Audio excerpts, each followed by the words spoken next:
All right, so now let's talk about actual college football that we're excited for this upcoming Monday night in Mark's neck of the woods in Atlanta, Georgia, inside Mercedes Benz Stadium. It's Ohio State and Notre Dame. Zinno, we're now just a few days away. The guys are getting to the ATL to get ready for this national championship matchup, meeting with the media, sharing their thoughts on how this game is going to be played. The odds makers have already shared theirs.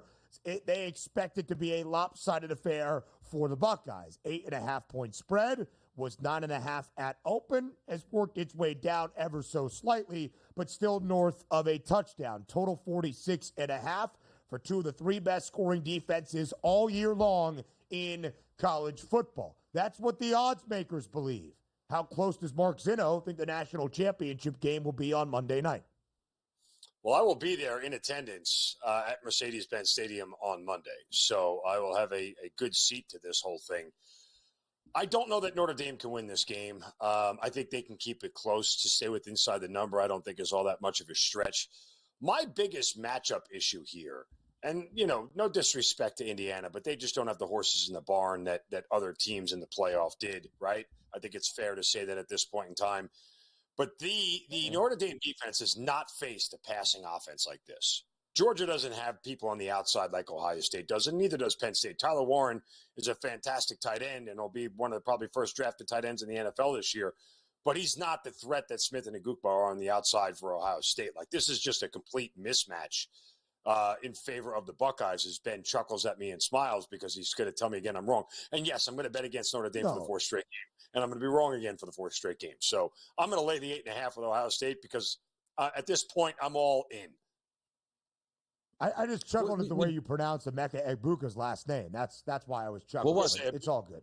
We cleared that. I think you said Agukpa, which is just like a mix of some of the letters for Egbuka in his last name. But that's why I was laughing. Not on Ohio State. Zinno, I agree, right? I think the Buckeyes are the superior team. I think Notre Dame's defense can do enough, and the rushing attack can keep them within this margin. Ultimately, I believe the Buckeyes win outright. All right, Donnie, right side, your time. Yeah, just looking at the game itself, too, because Notre Dame obviously is very good, so is Ohio State. You look at that line, it's easy to say, like, okay, somebody can stay within it, but is there a legitimate chance that Notre Dame can win this football game? And if there is, what can they exploit from Ohio State, who seems to win at every position, Mark? I mean, if Notre Dame is going to have a chance to win this game, right, you got to cut the head of the snake off, and the head of the snake is Will Howard. You got to get in his face. You got to bring him to the ground. You got to make him force turnovers. That's the only way to do it. If you learned anything from Texas is that you can force Will Howard into turnovers and into bad throws, as he did in that game. And if Notre Dame has any measure of success doing that, that's how they're going to sway the game in their favor. If the Ohio State offensive line can keep Will Howard clean, I don't know that Notre Dame is a shot, especially if Ohio State gets out to a lead. Again, Notre Dame playing catch-up is not a game script that favors them, right? Like, everything within Penn State, they did it against Penn State, right? They were down 17-3, credit to them. They came back from 14 points. Would you want them to follow that 2 weeks in a row against a better team than Penn State? I wouldn't go with that game a success. They got to stay within the score the entire game. Yeah, I think it's a really good point, Zinno. They don't necessarily have the aerial attack, Riley Leonard and the Irish, to keep pace with an Ohio State team that can score with the best of them, but also can defend with the best of them, as can the Irish. So we'll talk about that total with a national championship at stake of 46.5 and some player props up next on the Early Line. We are just a few days away from a national championship in the college football playoff between Ohio State and Notre Dame on a Monday night in Atlanta following divisional round weekend in the National Football League. Mark Zinno is here with us, finally, for a second consecutive segment. And Zinno, I teased it before the break. Let's dive right in. 46.5 is the total for Monday night's national title matchup between the Buckeyes and the Irish. We know how elite both of these defenses are. How many points do we see on Monday night in the ATL? Now, again, let's just use some comparative analysis here between last game for Ohio State with Texas, and you get a total of 54 that opened 53.5. We talked about it last time. We talked college football. I was like, that's an insane number. I took the first half under and didn't really have to sweat it because both of those teams weren't going to do a lot. Look, this number comes down a whole lot, right? We're talking about 8 points here, 7.5 points. That's probably where I thought the Texas Ohio State total should have been. I still lean under here. Again, I'm more willing to look at this and go Notre Dame team total under 18.5, figuring that they're only going to get to 17. And even if their defense is successful and the pace is slow, that's going to actually favor Notre Dame not scoring as much. I look at this and go, if the over comes in, it's because Ohio State gets to 35. I mean, that's, gets into the low 30s, 33, 35 range.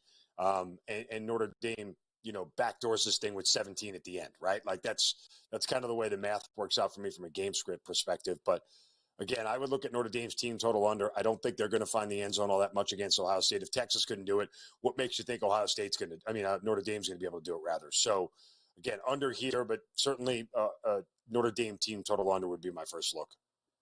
Let's take a look at some of these prime time props in here. We'll start with the quarterbacks because I look at the passing numbers here at the FanDuel Sportsbook. Will Howard, 245.5 makes sense. Got elite wide receivers. Riley Leonard listed at 178.5. To throw a touchdown pass is minus 180 for Leonard, and Will Howard over 1.5 is juiced at a minus 148 price. But also the legs of the quarterback might determine who's going to win this game. Riley Leonard sitting at 36.5 rushing yards. If you're playing these two quarterbacks, Mark, which way are you playing them?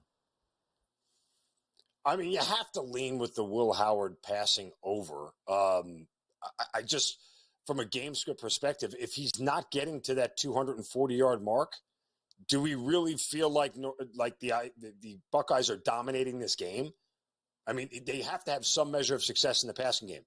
If Smith and Egbuka, as I have to redeem myself, Egbuka, are having success in the passing game, that means Ohio State is moving the ball and they're scoring.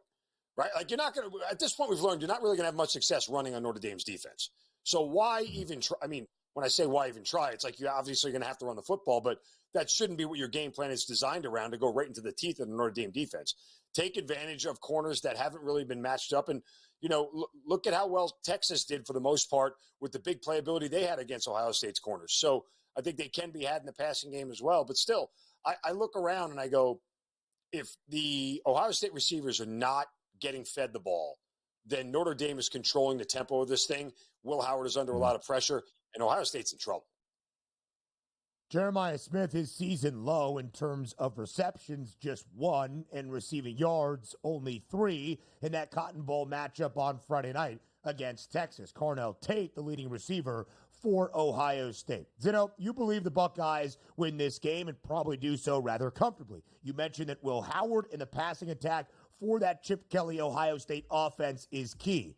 Let's go to the other side for the Fighting Irish. If Notre Dame is able to keep this game within striking distance, or even potentially pull off the upset to be crowned a national champion, who is the most key offensive contributor for that Irish offense and what it looks like come Monday? Well, the Riley Leonard rushing yard prop better go over, and that includes obviously the loss he's going to take with sacks, because he probably is going to take a couple, but he's going to have to help move the sticks on third downs, especially in those third and long spots. I mean, I think that's going to be crucial for them. But Jeremiah Love, I think if I remember correctly, his attempts prop is at 11. If he is not given the ball 12 times, and even at that 12 is still a short number, that means Notre Dame is behind. They're having no success running the football, and you're relying on Riley Leonard's arm. Like, I would expect early and often that Jeremiah Love is fed the ball, and if he can get 6 or 7 carries in the first half, that means at least that they are staying within one score or, a 10-point range where they still want to try to keep the run game going. Like, that to me is another game script prop here that I look at and go, does Love get the requisite carry share that he needs to go over that number? I would lean yes. If they doesn't, I look at it and go, Notre Dame isn't having any success running the football, and they're trailing. If we take a look also at players to score a touchdown, a lot of times in college football games, you get some wonky ones like minus 250, minus 260. They're pretty good price here at the FanDuel Sportsbook. The leader in the clubhouse right now, Jeremiah Smith at a minus 135. Then you have Quinshon Judkins at minus 105. And everybody else, Mark, is at a plus money number. If you had to pick one person to score a touchdown in the national championship game, who would that be? Quinshon Judkins. I mean, I feel like he's kind of their workhorse back when it comes to the goal line situations. We've seen that a couple of times before. Saw it against Texas.